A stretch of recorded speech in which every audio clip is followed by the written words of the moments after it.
what you see in the center is the thalamus. Okay, this is thalamus. Thalamus is nothing but an aggregation of a number of nuclei which is embedded deep inside the cerebral hemisphere.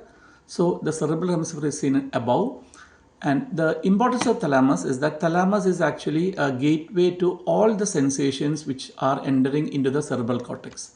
So that means it's not only a gateway, it receives, it interprets, and it transmits the information or the impulses to the cerebral cortex like this. So there are different nuclei in the thalamus which caters for different regions of the brain, which in turn is important for different functions. Now here you can see something called the cingulate gyrus. This is actually a part of your limbic system or your emotional brain, you can say. So that means your emotions are connected to the thalamus before it reaches your cerebral cortex.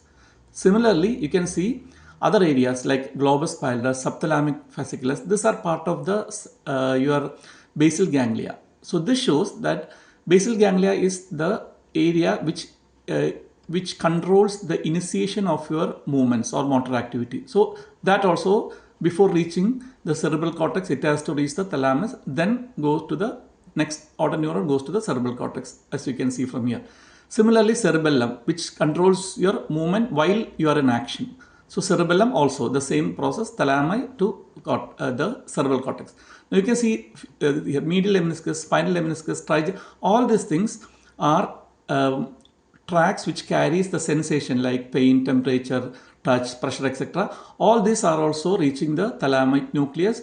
Then only the second order neurons, next order neuron goes from the thalamus to the cerebral cortex.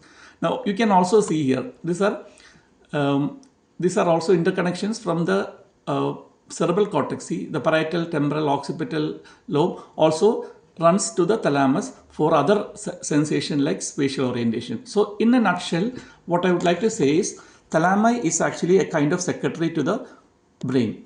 So thalami receives the inputs, processes it, then it is transferred to the cerebral cortex.